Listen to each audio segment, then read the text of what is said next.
Many of you in this room know Jack, and for those of you who do, you know that Jack is a man who loves fiercely and bravely. He loves America's children and those that seek to protect them.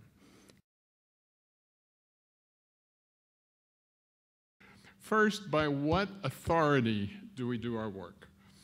Your uniform, your title, your position, no, you are authorized and commissioned, and by the unwarranted and outrageous death of a child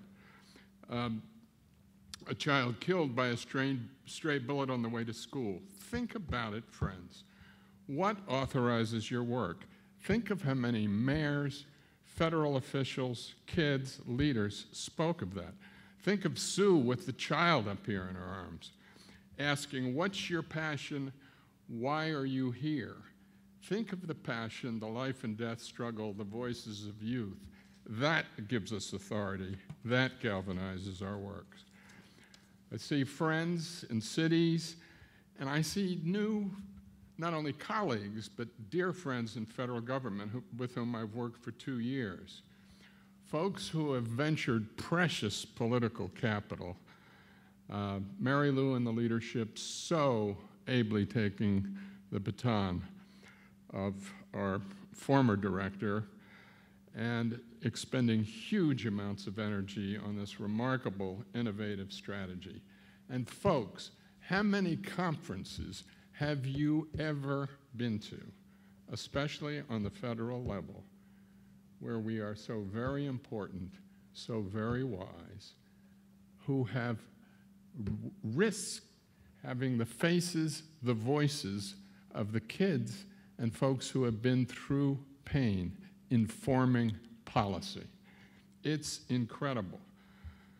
So again, Mary Lou, I thank you for picking up Lori's baton.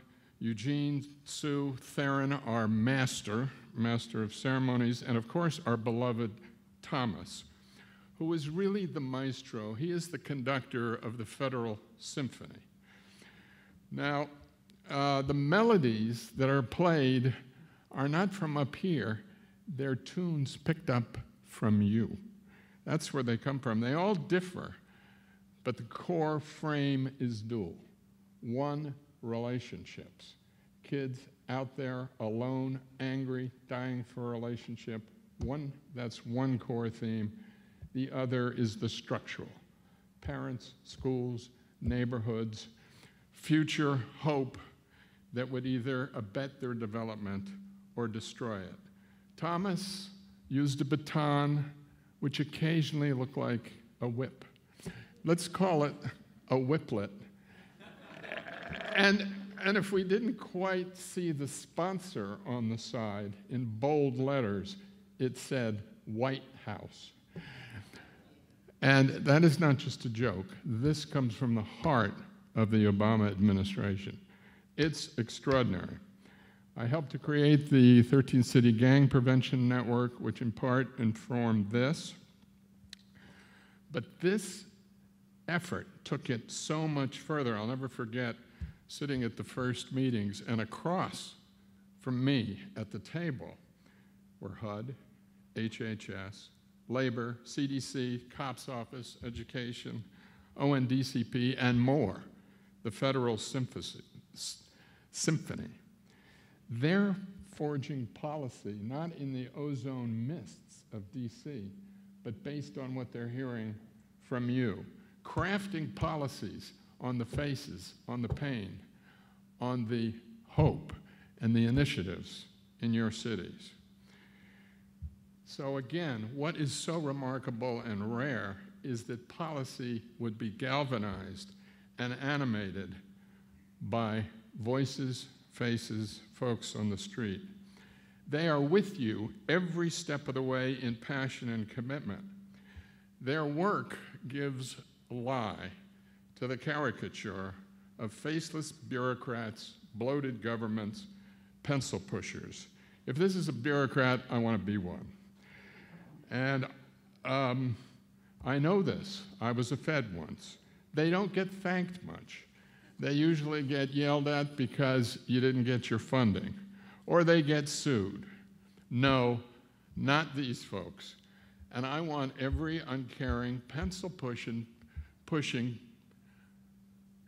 federal bureaucrat to stand up and receive our appreciation. Would you all stand up? You are unbelievable.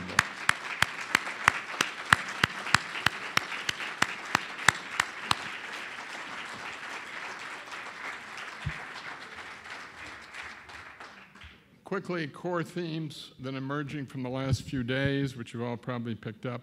One, we've got to have a trusted adult in our lives, someone who loves that stays with us. You're beautiful, you can do it, I won't leave you. That we've got to get fathers back. I'll never forget when I was Commissioner of Youth Services in Massachusetts and a juvenile murderer said to me, I'd rather be wanted for murder than not wanted at all. When I was in Sacramento at a call-in, some of you have heard this, you know what a call-in looks like, law enforcement on one side, human services on the other, moral voice of the community, offenders at the bottom of the U. Law enforcement read the Riot Act to these roughly 15 offenders, chronic offenders, tough offenders, and begged them to make the choices or to opt for the choices given them by human services. And then the moral voice of the community in the form of Kathy Jenkins came up through the middle of the U, wearing a sign from someone, as she said it, who has no voice, my slain nephew, Andrew.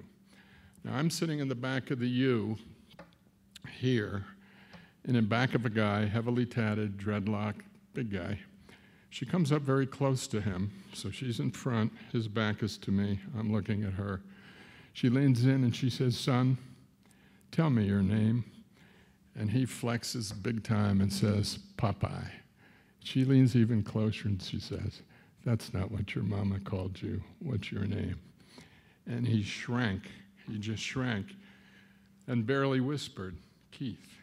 We've got to give kids back their God-given names because hurt, shame, and anger causes them or the gang to rebaptize them. As Mayor Nutter said, Pookie, Hawkeye, Weasel. Next, the redemption is possible because, to use Lecrae's word, radical compassion. That pain, even crushing pain, can transmute into healing. Pain must not be wasted.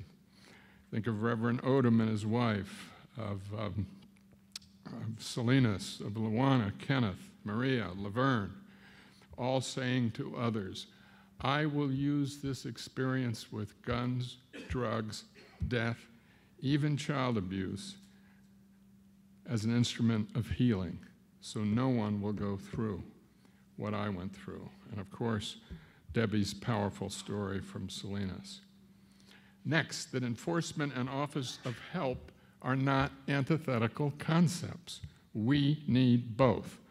Bluntly put, we are here to help you. If you won't accept it, we're here to stop you.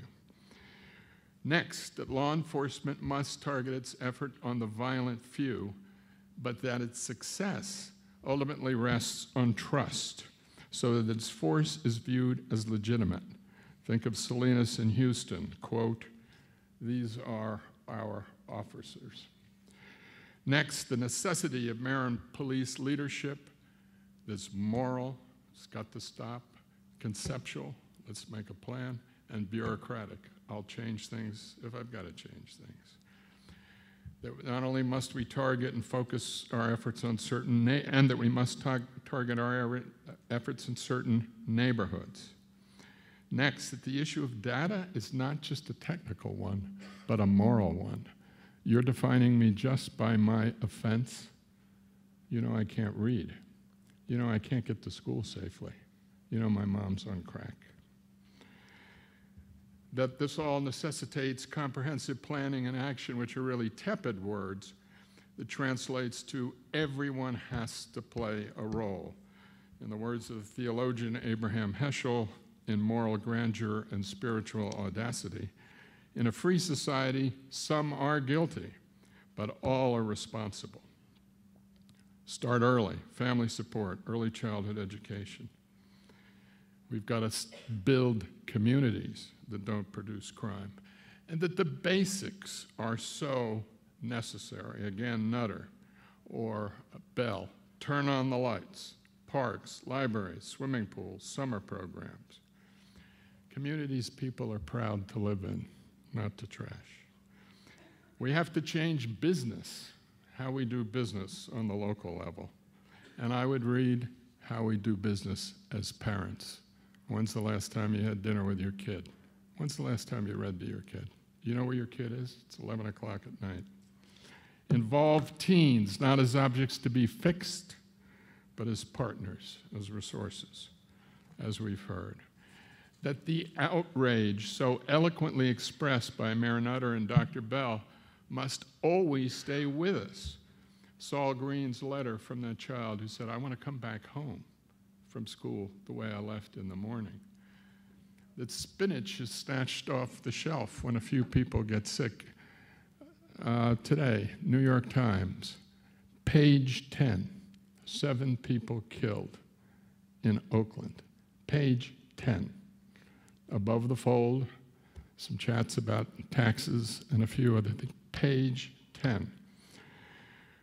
To me, this is an outrage. I mean, I'm in Detroit, a year and a half ago, standing in the snow with kids who are waiting for the school bus, but the city could not afford to plow. It's not a condemnation of Detroit, it's a lot of these cities are just plain broke, and kids are paying for it.